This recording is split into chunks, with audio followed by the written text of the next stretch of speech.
This segment is brought to you by Islamic Food and Nutrition Council of America. ورحمة الله وبركاته. الحمد لله وكفى وسلام على عباده الذين اصطفى خصوصا على سيد المرسلين خاتم الأنبياء وعلى كمل يتبعه من الصديقين والصالحين والشهداء. أما بعد فأعوذ بالله من الشيطان الرجيم. بسم الله الرحمن الرحيم. قال الله سبحانه وتعالى في كلامه المبين: قل لا أسألكم عليه أجرا إلا المودة في القربى. صدق الله العظيم. إن الله وملائكته يصلون على النبي يا أيها الذين آمنوا صلوا عليه وسلموا تسليما. اللهم صل على سيدنا شفيعنا حبيبنا مولانا محمد وعلى آل سيدنا محمد كلما ذكره الذاكرون وكلما غفل عن ذکرہ الغافلون. اللہ رب العزت کا شکر ہے جس نے ہم کو ماہ محرم الحرام 1448 ہجری کے پہلے جمعہ میں اپنی عبادت کے لیے ہم کو جمع فرمایا. پچھلا سال ہم سے محاسبے کا تقاضا کر رہا تھا. آنے والا سال سال نو ہم سے اللہ کی رحمت کی امید کے ساتھ وقت کو غنیمت جانتے ہوئے نیکیوں کی رغبت کی دعوت دے رہا ہے. ماہ محرم الحرام شریف امت مسلمہ میں کثرت کے ساتھ ذکر اہل بیت علیہم السلام کا مہینہ ہے.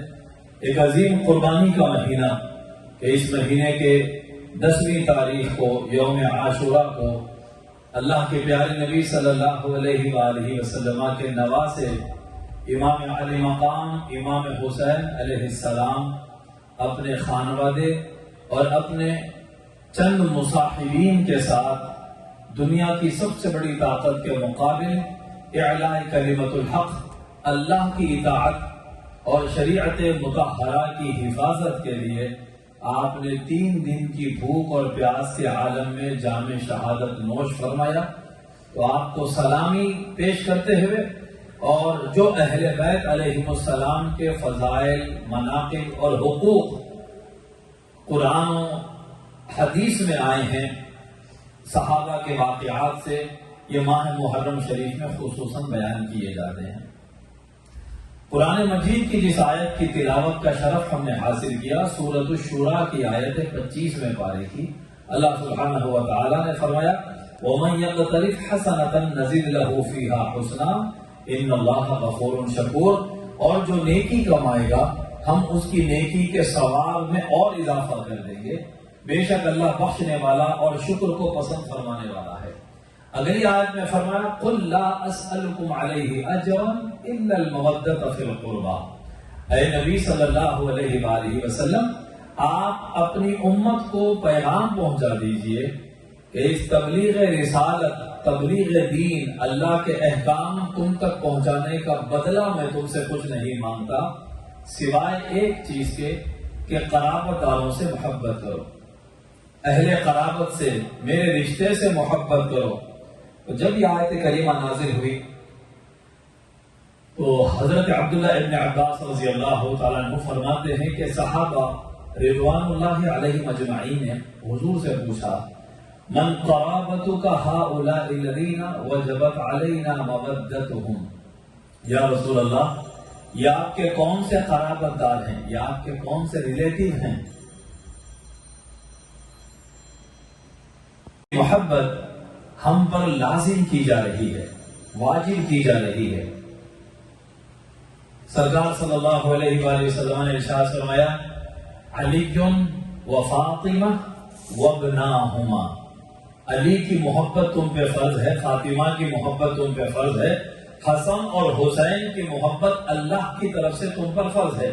یعنی کہ اللہ نے قرآن کے ذریعے نبی کو حکم دیا: میں تم سے صرف قرابت داروں کی محبت مانگ رہا ہوں. تم نبی کو کیا دے سکتے ہو؟ جو دیا نبی نے اللہ کا دیا تم کو دیا ہے.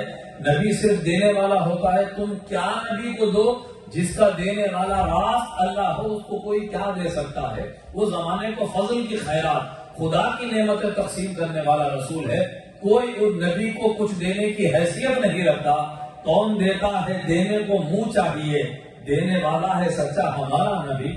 تم نبی کو تو کچھ نہیں دے سکتے، اگر وفا کے بدلے کچھ وفا دینا چاہتے ہو، احسان کا بدلہ کچھ حسن سلوک سے کرنا چاہتے ہو، نبی کے گھرانے سے محبت کرو۔ صحابہ نے نام پوچھے، نبی نے کہا علی کی محبت تم پہ واجب ہے۔ یہ اللہ نے کس کی محبت ہم پہ فرض کی؟ صحابہ سے لے کر قیامت تک کی امت پر یہ محبتیں فرض ہے۔ سن لے پھر ایک بار، علی علی علی کی محبت امت پہ فرض ہے۔ علی کا چاہنے والا شیعہ نہیں، علی کا چاہنے والا مومن ہوتا ہے، فاطمہ کا چاہنے والا مومن ہوتا ہے، کیونکہ اللہ نے مومنوں کو اس محبت کا حکم دیا، منافق کو اس محبت کا کچھ حصہ نہیں ملتا۔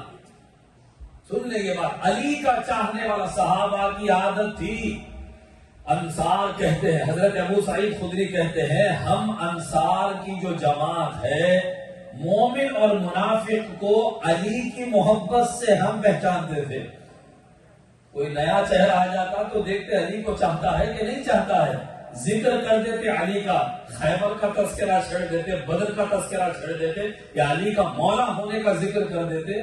چہرہ دیکھتے، معنی یہ نکلا کہ چہرہ دیکھتے، اگر علی کا ذکر سن کے خوش ہو جاتا کہتے کہ مومن ہے، اگر علی کا چہرہ ذکر سن کر چہرہ بگڑ جاتا، یہ کون سا طریقہ ہے، علی کی بات کیوں ہو رہی ہے، یہ چہرے پہ یا ماتھے پہ بل آ گیا تو سمجھ جاتے کہ منافق ہے، نہ اس کا زہد، نہ ورع، نہ عبادت، کوئی شے دیکھی جاتی، کیونکہ یہ محبت اللہ نے فرض کی ہے۔ منافق کہے گا کہ نبی کی ایک ہی بیٹی تھی اور بیٹیاں بھی تھے، منافق کہے گا نبی کے اور نواسے بھی تھے، اوروں سے محبت نہیں، حسن حسین سے محبت کرنا، یہ رافضیوں کا طریقہ ہے۔ ایک ممبر پر کھڑا ہوا کوئی کہہ دیتا ہے، عام مسلمان سوچ میں مبتلا ہو جاتا ہے، واقعی بھائی سب کے ساتھ ایکول سلوک ہونا چاہیے۔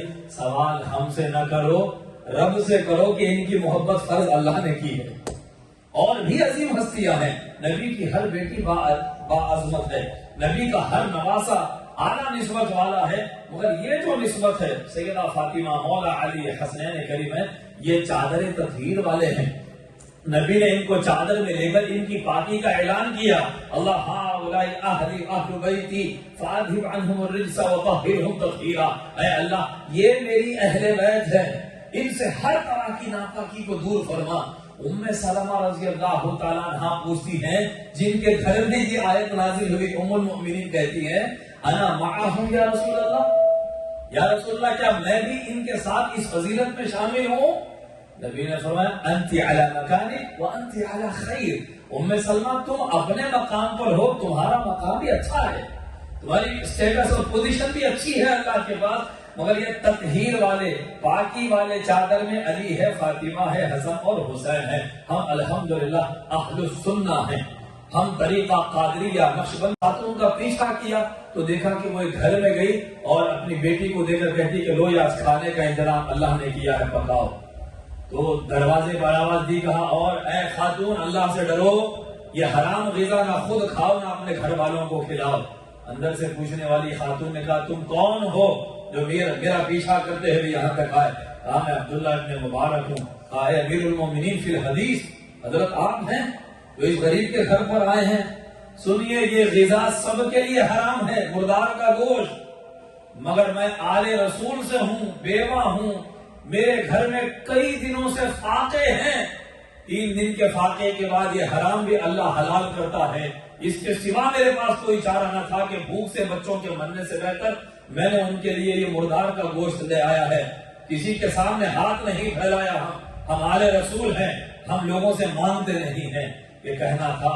عبداللہ ابن مبارک جتنا سامان حج کا گھر میں تھا ساری رقم لیتے ہیں، اناج لیتے ہیں اور اس بیوہ سیلانی کے گھر پر آ کر اناج کی بوریاں رکھ کر چلے جاتے ہیں۔ انہوں نے دعا دی، رکھ لیا، جب تک اناج چلا، جب اناج ختم ہوا تو دیکھا کہ تھیلا نیچے درہموں سے بھرا ہے، بے شمار دولت سے بھرا ہے۔ ابن مبارک نے اپنا حج ترک کر دیا۔ عبداللہ ابن مبارک جن کی روایت بخاری مسلم ترمذی میں، وہ حج کو نہیں گئے، ملال ضرور رہا، قربانی دے دی، مگر خواب دیکھا کسی نے حج میں، حج سے آ کر سنایا عبداللہ ابن مبارک کہاں ہے؟ کہا میں حاجی ہوں، حج کر کے آیا، عرفات یا مینا میں میں نے خواب دیکھا یہ دو فرشتے آئے اور بات کر رہے ہیں، کتنے حاجی جمع ہوئے؟ دوسرے نے کہا اتنے لاکھ جمع ہوئے۔ کہا کتنوں کا قبول ہوا؟ بولے اللہ نے کسی کا قبول نہیں کیا، مگر ایک حاجی نے آل رسول کے لیے حج جو چھوڑ دیا، اس قربانی کی وجہ سے اللہ نے سب کا حج قبول کیا اور ان سب کے برابر ثواب اس کو دے دیا۔ ان کو بھی حج کا ثواب ملا، اسے بھی ملا۔ آپ کو خوشخبری دینے آیا ہوں کہ آپ کے حج کی قربانی آل رسول کے حق میں اللہ نے قبول کی اور آپ کی قربانی کے بدلے سب کا حج قبول ہوا ہے۔ تو پتا چلا مکہ مدینہ جانا آنا یہ تو ایمان کا حصہ ہے ہی، مگر کبھی کبھار اس سے بھی زیادہ کچھ نیکیاں ہوتی ہیں جو ہمارا انتظار کر رہی ہوتی ہیں۔ گھر میں بیوہ بہن بھوکی مر رہی ہے، آپ فیملی کو لے کر سال میں 2 بار عمرے کو جا رہے ہیں، پڑوسی بھوکا سو رہا ہے، ماشاءاللہ آپ کچھ اور نیکیوں میں مصروف ہیں، تو یہ نیکیاں بھی ہمارا انتظار کرتی ہیں اور اس کی بھی پوچھ ہوتی ہے۔ اور کچھ وہ نیکیاں ہوتی ہیں کہ جس کے بدلے اللہ تعالیٰ اس نیکی کے کروڑوں نیکیوں کا ثواب عطا فرما دیتا ہے۔ تو یہ امام اعظم کی تربیت تھی رحمہ اللہ کہ عبداللہ ابن مبارک آل رسول کی خاطر حج کی قربانی دیتے ہیں۔ امام شافعی رحمۃ اللہ تعالی علیہ اہل بیت سے اتنی محبت کرتے کہ لوگ ان کو رافضی کہتے تھے۔ اہل بیت کی محبت کی وجہ سے امام اعظم کو شیعہ کہتے تھے۔ پتا ہے آپ کو ہسٹری آپ اسلام کی پڑھیں گے تو اہل سنت نے آل رسول سے اتنی محبت سکھائی ہے، حضرت ابوبکر سے لے کر آج تک کے صوفیاء، اولیاء، علماء، محدثین، کہ لوگ تانا دیتے ہیں منافقین یزیدی لوگ جو چھپے ہوئے ہوتے ہیں، یہ رافضی ہے، یہ رافضی ہے، ڈراتے ہیں کہ اہل بیت سے دور ہو جانا۔ امام اعظم پہ شیعہ کا فتویٰ لگا، امام شافعی پہ رافضی کا فتویٰ لگا، تو امام شافعی نے کہا لو ان كان رفضا حب آل محمد فليشهد الثقلان انی رافض۔ اگر آل محمد کی محبت رافضیت ہے تو دونوں عالم گواہ ہو جائیں آج سے میں رافضی ہوں۔ امام شافعی کا قول ہے، یہ ہمارے اماموں نے سکھایا، شیعیت رافضیت کے فتوے میں دیکھو آل محمد کی محبت پل صراط پر بجلی کی طرح لے کر گزر جاتی ہے۔ ریواج کی تو وہ ہے نا، حضور نے فرمایا کہ من احبنی واحب هذین واباهما وامهما کان معی فی درجۃ یوم القیامہ، جس نے مجھ سے محبت کی، حسن حسین سے محبت کی، ان کے والد علی سے محبت کی، ان کی ماں فاطمہ سے محبت کی، وہ قیامت کے دن میرے ساتھ میرے درجے میں ہوگا۔ جہاں محمد الرسول اللہ ہوں گے وہاں پنجتن کا چاہنے والا ان کی سائے میں رہے گا۔ تو ماہ محرم الحرام شریف میں کثرت سے امام حسین کو یاد کرنا، ان کی سیرت یاد کرنا، انہوں نے خدا سے کیسی محبت کی، عشق الہی کا کیا نمونہ ہمارے لیے چھوڑا۔ امام حسین نے حق و صداقت کی راہ جو ہمارے لیے بنائی ہے، اس راہ پر چلنے کا عزم کرنا، اور جس دین کے لیے سب کچھ قربان امام نے کیا، زندہ رہنا اس دین کے لیے اور آخری سانس تک قائم رہنا، وقت آئے تو قربانی دے دینا، یہ حسینیت کا پیغام ہے۔ انشاءاللہ تعالی کلیم اللہ مسجد میں کمنگ ویڈنسڈے تھرسڈے 9-10 محرم کو عصر ٹو مغرب باقی ہسٹری آف کربلا بیان ہوگی، افطار ہوگا، ڈنر ہوگا 9 اور 10 محرم کو۔ سیٹرڈے 12 محرم ہوگی، عصر کی نماز سے آثار مبارکہ کی زیارت ہوگی سیٹرڈے کو، اور آفٹر مغرب جلسہ یا امام حسین کانفرنس ہوگی، اس میں ڈنر کا بھی انتظام ہوگا۔ ان تینوں پروگرامز میں بھی جو حضرات بھی لنگر امام حسین میں اور اہل بیت کے مہمانوں کی خدمت میں شامل ہونا چاہتے ہیں وہ انتظامیہ سے رابطہ کریں اور اپنا نذرانہ، اپنا ہدیہ اس لنگر کے لیے جمع فرمائیں۔ اللہ تعالی ہم کو حسینیوں میں شامل رکھے، حسینی زندگی اور حسینی شہادت عطا فرمائے۔ وآخر دعوانا الحمدللہ رب العالمین، والسلام علیکم ورحمۃ اللہ وبرکاتہ۔